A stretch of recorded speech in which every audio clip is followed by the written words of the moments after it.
નમસ્કાર વિદ્યાર્થી મિત્રો, વેબ સંકુલના ઓનલાઈન પ્લેટફોર્મ પર તમારા બધાનું હાર્દિક સ્વાગત છે.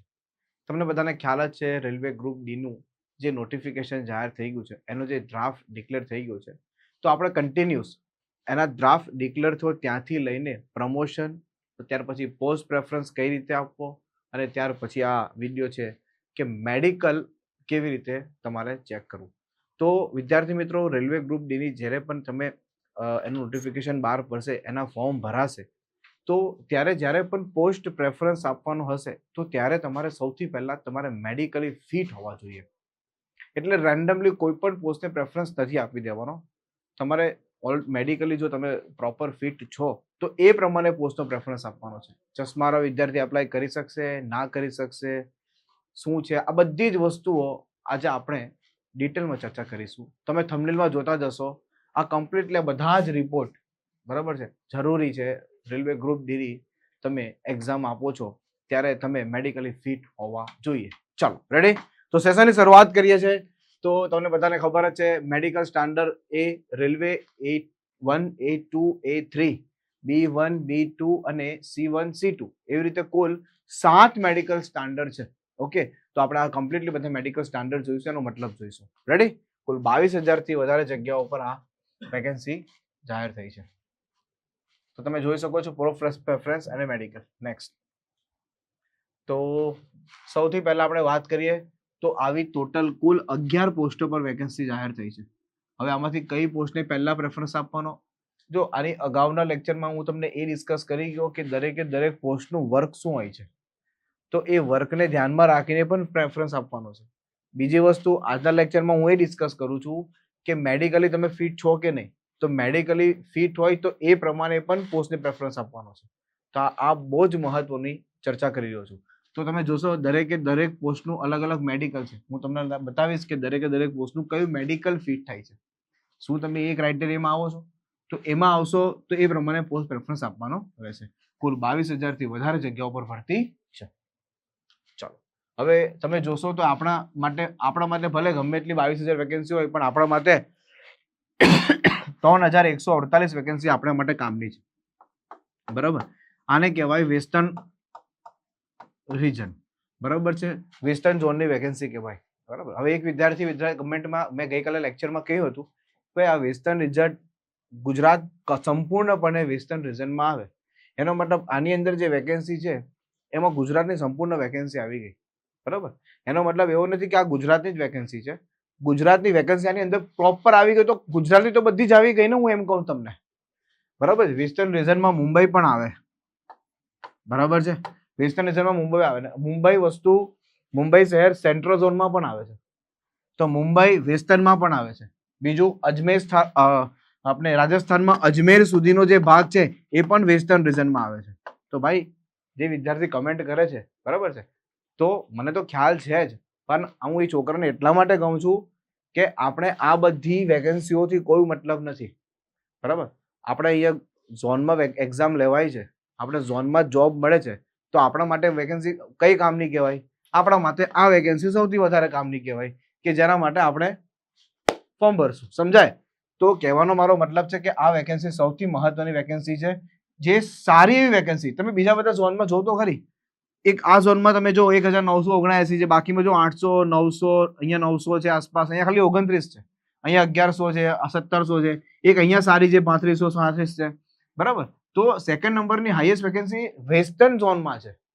બરાબર છે, તો ગુજરાતની તો પૂરેપૂરી વેકેન્સી વેસ્ટર્ન ઝોનમાં આવી જાય. ચાલો આગળ, ચાલો નેક્સ્ટ. સૌથી પહેલા તમે જોશો તો બે પ્રકારના ટેસ્ટ હોય છે, એક ફિઝિકલ ટેસ્ટ હોય અને એક વિઝન ટેસ્ટ હોય. તો ફિઝિકલ ટેસ્ટમાં કયા જરૂરી ટેસ્ટ છે, બરાબર, જ્યાં તમને એ લોકો ટેસ્ટ કહેશે. સૌથી પહેલા તમારો બ્લડ ટેસ્ટ લેશે ત્યાં, બરાબર છે. ત્યાર પછી યુરિન ટેસ્ટ છે, તમે જોશો બ્લડ ટેસ્ટ તમને બધાને ખ્યાલ હશે જ. બરાબર, યુરિન ટેસ્ટ તમે જોશો. ત્યાર પછી ECG નો ટેસ્ટ હશે. ત્યાર પછી x-ray, lung test, free movement joints, એટલે કે તમારા જોઈન્ટ્સ જે આપણા જે આ ઘૂંટણ છે, આપણા જે આ હાથ છે, એના જે જોઈન્ટ છે જ્યાં પણ, બરાબર છે, એ જોઈન્ટ પ્રોપરલી ફ્રી છે કે નહીં. બરાબર, મેન્ટલ હેલ્થ પણ ચેક કરશે. સ્કિન ટેસ્ટ પણ ખાસ ધ્યાન આપજો, કારણ કે અમુક વખતે કેવું હોય કે આપણી સ્કિનની બીમારી હોય તો એ સમયે જો એ બીમારી તમને નીકળે, બરાબર છે, કોઈ પણ બીમારી હોય સ્કિનની, ચામડીના રોગની, હવે એ સમયે જો એ બીમારી નીકળે તો ત્યાં પ્રોબ્લેમ આવે છે, બરાબર છે, ત્યાં સિલેક્શનમાં પ્રોબ્લેમ આવી શકે છે. એટલે કે આને જો કંઈ પ્રોબ્લેમ હોય તો અત્યારથી જ આનો તમારે ચાલુ કરી દેવાની, એની સારવાર જે પણ થતી હોય એની ટ્રીટમેન્ટ ચાલુ કરી દેવાની, જેથી ત્યાં સુધીમાં ક્લિયર થઈ જતું હોય તો બેસ્ટ રહેશે. રેડી?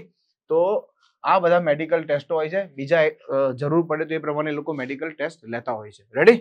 ચાલો, આ તો ફિઝિકલ ટેસ્ટ છે. સૌથી મહત્વનું, સૌથી મોસ્ટ ઇમ્પોર્ટન્ટ છે વિઝન ટેસ્ટ. ટોટલ 7 પ્રકારના મેડિકલ સ્ટાન્ડર્ડ છે. સમજો, રેલવેમાં 7 પ્રકારના મેડિકલ સ્ટાન્ડર્ડ છે, જેમાં A1 થી ચાલુ થાય, A1, A2, A3 અને B1, B2 અને C1, C2. બરાબર છે. એવી રેલવેની તમામ વેકેન્સીમાં, એવું નહીં ગ્રુપ ડીમાં જ, railway group D, NTPC, JE, technician, ત્યાર પછી ALP, એવી તમામ વેકેન્સીની અંદર આ બધા જ મેડિકલ સ્ટાન્ડર્ડો આવતા હોય છે. હવે ખાસ કરીને વાત કરું રેલવે ગ્રુપ ડી ની અંદર, તો રેલવે ગ્રુપ ડી માં ખાલી આ A1 મેડિકલ સ્ટાન્ડર્ડ નથી, એનું મેડિકલ સ્ટાન્ડર્ડ A2 થી ચાલુ થશે અને C2 સુધી હશે. હવે આ મેડિકલ સ્ટાન્ડર્ડને આપણે સમજીએ. સૌથી પહેલું મેડિકલ સ્ટાન્ડર્ડ છે બેટા A2 medical standard. Physically fit in all the respects. એની અંદર પહેલા તો distance vision 6x9, 6x9 without glasses, most important. એનો મતલબ આમાં ચશ્મા વાળા વિદ્યાર્થીઓ એપ્લાય કરી શકશે નહીં, ચશ્મા વગરના જ. એટલે કે આ મેડિકલ સ્ટાન્ડર્ડ ચશ્મા વગરના જ વિદ્યાર્થીઓ માટે છે. જેને ચશ્મા નથી, હે ને, જેને બિલકુલ પણ ચશ્મા નથી, એ A2 મેડિકલ સ્ટાન્ડર્ડમાં આવે. ખ્યાલ આવે? જેને ચશ્મા નથી તો એના માટે આ પોસ્ટ સિલેક્ટ કરવી, જે તે પોસ્ટમાં A2 મેડિકલ સ્ટાન્ડર્ડ હશે તો એને આ પહેલા સિલેક્ટ કરી લેવી. અને જે વિદ્યાર્થીને ચશ્મા છે, બરાબર છે, તો જે તે પોસ્ટની અંદર A2 મેડિકલ સ્ટાન્ડર્ડ છે તો એને બિલકુલ સિલેક્ટ કરવી નહીં. તમારે એ પોસ્ટ પ્રેફરન્સ આપવો નહીં. તમારે બીજી કોઈ પોસ્ટને પ્રેફરન્સ આપવાનો પહેલા આપવાનો. સમજાય? એટલે કે A2 મેડિકલ સ્ટાન્ડર્ડમાં વિથઆઉટ ગ્લાસીસ, બરાબર છે, એટલે કે ચશ્મા વગર ના જ એપ્લાય કરી શકશે. ચશ્મા વાળા આની અંદર બિલકુલ પણ એપ્લાય કરી શકશે નહીં. મતલબ આ એના માટે છે જ નહીં. બીજી વસ્તુ એટલે આ ટેસ્ટ લેવામાં આવશે, બરાબર. ત્યાર પછી તમે must pass the colour vision pass કરવું પડે. તમે આંખથી તમારા કલર આ બધા ઓળખી શકો કે નહીં ઓળખી શકતા, હું તમને બતાવીશ અત્યારે, બરાબર. નાઇટ વિઝન, આ બધા વિઝનો, બાયનોક્યુલર વિઝન, ત્રાસી આંખો છે કે નથી, બરાબર. આ બધી જ વસ્તુઓ તમારે ત્યાં ચેક થશે. આ બહુ જ મહત્વનું છે. રેડી? હવે તમે અહીંયા જોશો, અહીંયા વાંચતો તો અહીંયા ખ્યાલ આવશે તમને. Candidates who have undergone LASIK surgery or any other surgery procedure to correct refractory error, બરાબર છે, are not eligible for the post of having medical standard A2 and A3. A2 અને A3 એનો મતલબ તમે આ બંને મેડિકલ સ્ટાન્ડર્ડ માટે જો તમે કોઈ સર્જરી કરાવી હોય, તમારી આંખની કોઈ સર્જરી થઈ હોય, બરાબર છે, ત્રાંસુ જોતા હોય અને સીધી કરવા માટે કોઈ સર્જરી તમે કરી હોય, બરાબર છે, તો એ સર્જરી A2 અને A3 મેડિકલમાં પોસ્ટ પર ચાલશે નહીં. બરાબર છે. આંખમાં કોઈ પણ પ્રકારની તમે સર્જરી કરાવી હોય તો A2 અને A3 મેડિકલ વાળા એમાં ચાલશે નહીં. મતલબ A2 અને A3 મેડિકલ એટલું સ્ટ્રિક્ટ છે. સમજાય છે? હવે A3 મેડિકલની વાત કરું તો એમાં વિથ ઓર વિથઆઉટ ગ્લાસીસ ચાલે. એમાં ચશ્મા વાળા પણ એપ્લાય કરી શકશે, હે ને? આમાં ચશ્મા વાળા એપ્લાય કરી શકશે. ચાલો, વિથ ઓર વિથઆઉટ ગ્લાસીસ છે, ચશ્મા વાળા એપ્લાય આમાં કરી શકશે. એને પણ બાકીના બાયનોક્યુલર વિઝન, નાઇટ વિઝન તો પાસ કરવાનો હોય જ છે. ઓકે. ત્યાર પછી B1 medical, B2 medical, C1 medical, C2 medical, આ બધા જ મેડિકલની અંદર ચશ્મા વાળા વિદ્યાર્થીઓ એપ્લાય કરી શકશે. એટલે એવું તો નથી જ કે ચશ્મા વાળા વિદ્યાર્થી ના એપ્લાય કરી શકે, ચશ્મા વગરના જ એપ્લાય કરી શકે, એવું બિલકુલ નથી. હા, A2 મેડિકલ સ્ટાન્ડર્ડમાં ચશ્મા વગરના જ એપ્લાય કરી શકશે, બટ આ બધામાં ચશ્મા વાળા વિદ્યાર્થી એપ્લાય કરી શકશે. બીજી વસ્તુ, મેડિકલ સ્ટાન્ડર્ડ પ્રમાણે તમે આ 6x9 શું છે, આ 6x9, 6x12 શું છે, અહીંયા 6x9, 6x12 શું છે, આ 6x12, 6x18 શું છે, બરાબર છે. તો આ વસ્તુને જો તમારે પ્રોપર સમજવી હોય તો હું તમને એક વસ્તુ બતાવું. અહીંયા જો આ વસ્તુને સમજો તમે. એનો મતલબ કે 6 મીટર દૂરથી તમે જ્યાં અત્યારે તમારા ચેક કરવું હોય તો તમારે આ ચાર્ટ મૂકી દેવાનો, 6 મીટર દૂર મૂકી દેવાનો અને તમારે ચેક કરવાનું. જો 6x6 એટલે કે તમારે 6 મીટર દૂરથી આ 6 ના ફોન્ટ તમને દેખાવા જોઈએ, 6 મીટર દૂરથી આ 9 ના ફોન્ટ દેખાવા જોઈએ, 6 મીટર દૂરથી આ 12 ના ફોન્ટ તમને દેખાવા જોઈએ, બરાબર છે, ચશ્મા વગર, બરાબર છે, ચશ્મા વાળાને પણ ચાલશે, કારણ કે B2 થી લઈને તો પછી A2 થી લઈને તો પછી બધા A3 થી લઈને તો બધા ચશ્મા વાળા પણ એપ્લાય કરી શકે છે. બરાબર છે, લખેલું છે જો, બરાબર એ લખેલું છે વિથ ઓર વિથઆઉટ ગ્લાસીસ, ક્યાંથી? A3 થી. એટલે ચશ્મા પહેરીને પણ તમે જોઈ શકો, ચશ્મા વગર પણ તમે જોઈ શકતા હોય તો વેલ એન્ડ ગુડ છે, તો ચશ્મા પહેરીને પણ તમે જોઈ શકો તો પણ ચાલી જશે. કહેવાનો મતલબ A3 થી લઈને C2 સુધી કમ્પ્લીટલી ચશ્મા વાળા વિદ્યાર્થી એપ્લાય કરી શકશે છે. હું આ એટલા માટે પાછું ફરીને બોલું છું, કારણ કે અમુક વિદ્યાર્થીઓને ખબર નહીં પડતી, કમેન્ટમાં લખે સાહેબ આમાં ચશ્મા વગર એપ્લાય કરી શકે, પણ સમજો ને, હું સમજાવું છું તો તમે પ્રોપર સમજો ને. બરાબર છે, હું તમને આખો પ્રોપર એક ચાર્ટ પણ બતાવ્યો આઈ ટેસ્ટ માટેનો, કે તમારે જો આ ટેસ્ટ કરવું હોય તો તમારે આ ચાર્ટ દૂર મૂકી દેવાનો 6 મીટર, અને ત્યાંથી તમારે જોવાનું કે તમને પ્રોપર દેખાય છે, 9ના ફોન્ટ, 12ના ફોન્ટ, 18ના ફોન્ટ તમને દેખાઈ રહ્યા છે. ખાલી આ એક જ મેડિકલ સ્ટાન્ડર્ડ થોડું સ્ટ્રિક્ટ છે કે જેમાં ચશ્મા વગર ના જ એપ્લાય કરી શકશે, બાકી બધામાં તો ચશ્મા વાળા વિદ્યાર્થીઓ એપ્લાય કરી શકશે. હા, હવે વિકલાંગ છે ને એ શું છે એના માટે હું અલગથી વિડીયો બનાવીશ કે એમાં વિકલાંગ વ્યક્તિઓ એપ્લાય કરી શકે નહીં કરી શકે ગ્રુપ ડી ની વેકેન્સી માટે. એના માટેના ક્રાઇટેરિયા આવશે જ્યારે એનું કમ્પ્લીટ સંપૂર્ણ નોટિફિકેશન આવશે, એમાં એના કમ્પ્લીટલી ક્રાઇટેરિયા લખેલા હશે, તો આપણે ત્યારે ડિસ્કસ કરશું. બટ આ જે અત્યારે જે છે એ લાસ્ટ યરની જે વેકેન્સી હતી એનો આ જ મેડિકલ સ્ટાન્ડર્ડનો ચાર્ટ છે, અને ઓલમોસ્ટ મેડિકલ સ્ટાન્ડર્ડનો ચાર્ટ સેમ જ રહે છે, કઈ અલગ અલગ નથી રહેતો. બરાબર છે, પણ ડિસેબિલિટી હોય, કોઈ વિકલાંગ હોય તો એના માટે કંઈક ચેન્જ હશે તો આપણે જરૂર ડિસ્કસ કરીશું. બરાબર, અને જોઈએ આપણે આગળ. રેડી? તો તમને આ સમજાઈ ગયું હશે. હવે જોઈ લ્યો, આ 11 જે પોસ્ટ છે એના માટે આ પ્રમાણેનું એનું મેડિકલ સ્ટાન્ડર્ડ છે. હવે આ પ્રમાણેનું મેડિકલ સ્ટાન્ડર્ડ એ લાસ્ટ યરની જે વેકેન્સી હતી એમાં 11 પોસ્ટ હતી, તો એમાં આ પ્રમાણેનું મેડિકલ સ્ટાન્ડર્ડ હતું. હવે આની અગાઉના વિડીયોમાં આપણે એ ડિસ્કસ કર્યું કે પોઈન્ટ્સમેન બી ને આપણે સૌથી પહેલા પ્રેફરન્સ પર રાખવું. તો જો પોઈન્ટ્સમેન બી ને આપણે સૌથી પહેલો પ્રેફરન્સ આપ્યો એનો A2 મેડિકલ સ્ટાન્ડર્ડ છે, એટલે આની અંદર હવે ચશ્માવાળા વિદ્યાર્થી એપ્લાય કરી શકશે જ નહીં. જેને ચશ્મા હશે એને પોઈન્ટ્સમેન બી ને પહેલો પ્રેફરન્સ નહીં આપવાનો. નહીં તો થશે શું ખબર છે, તમે એનું કટ ઓફ ક્લિયર કરી દેશો, તમને એ પોસ્ટ નહીં મળે, તમને એ પોસ્ટ બિલકુલ પણ નહીં મળે. બરાબર છે, ત્યાર પછી તમે બીજા કોઈ આ પોસ્ટ હશે, હવે એ પોસ્ટમાં તેનું કટ ઓફ ક્લિયર ના કરેલું હોય તો તમને એ પોસ્ટ ના મળે. એટલે ખાસ ધ્યાન આપજો, પોસ્ટ પ્રેફરન્સ મેડિકલ સ્ટાન્ડર્ડ મુજબ જ આપવો. બરાબર છે, અને એમાં પણ વર્ક જોવાનું કે કયા ટાઈપનું વર્ક કરવાનું છે પોસ્ટ પર, તો એ મુજબ પણ તમારે પ્રેફરન્સ આપવાના. બંને વસ્તુને ધ્યાનમાં રાખવાની છે. રેડી? તો પોઈન્ટ્સમેન બી ની અંદર A2 મેડિકલ જોઈએ, આસિસ્ટન્ટ TL અને AC એમાં C1 મેડિકલ છે, બધામાં ચશ્મા વાળા ચાલે, બધામાં ચશ્મા વાળા વિદ્યાર્થી ચાલે. હવે આમાં તમારે આરામથી તમે આપી શકો છો, આમાં તમે આરામથી તમને જે પ્રોપર વ્યવસ્થિત લાગે પહેલા, જો કે આ પ્રોપર વેમાં જ મેં બનાવેલું છે. બરાબર છે, આ 1 થી 5 સૌથી બેસ્ટ પોસ્ટ છે. બરાબર છે, આની અંદર તમે આરામથી 1 થી 5 6 સુધી તમે આરામથી આ પ્રમાણે પ્રેફરન્સ આપી શકશો. હા, જેને ચશ્મા છે એ આને નહીં આપતા, એને નીચે આપી દેજો. બરાબર, તો આમાંથી કોઈ એક ઉપર આપી દેજો. સમજાય? આગળ વધીએ. નેક્સ્ટ, આ તમે જોઈ શકો છો. બરાબર છે, રંગ ઓળખવાનું ખ્યાલ આવે છે તમને, કલર ઓળખવાનું કહેશે. રેડી? ચાલો, આ તમે જોશો બાયનોક્યુલર વિઝન, ત્રાંસી આંખ વાળા વિદ્યાર્થીઓ આમાં એપ્લાય નહીં કરી શકશે. ખાસ ધ્યાન આપજો, આ પ્રમાણેની આંખો હોવી જોઈએ પ્રોપર. બરાબર છે, અલગ અલગ ટાઈપની ત્રાંસી આંખો, એ ટાઈપની આંખો ન હોવી જોઈએ, ખાસ ધ્યાન આપજો. ચાલો, ઓકે. તો વિદ્યાર્થી મિત્રો, તમને આ થોડું મેડિકલ સમજાઈ ગયું હશે પ્રોપર. બરાબર, જો કે અગાઉ પણ મેડિકલ સ્ટાન્ડર્ડ પર મેં વિડીયો લીધો હતો, છતાં પણ આ નવી વેકેન્સી આવી છે ગ્રુપ ડી ની, એટલે ઘણા વિદ્યાર્થીઓ કહેતા હોય કે સર મારે મેડિકલ સ્ટાન્ડર્ડ વિશે સમજવું છે, એટલે આપણે થોડું મેડિકલ તમને સમજાવી દીધું કે આ પ્રમાણેની ફિઝિકલ અને વિઝન ટેસ્ટ, 2 પ્રકારના ટેસ્ટો હોય છે. બરાબર છે, રેલવેની અંદર બરાબર છે સૌથી વધારે મહત્વનું મેડિકલ જ છે, એટલે ખાસ ધ્યાન આપજો. ઓકે.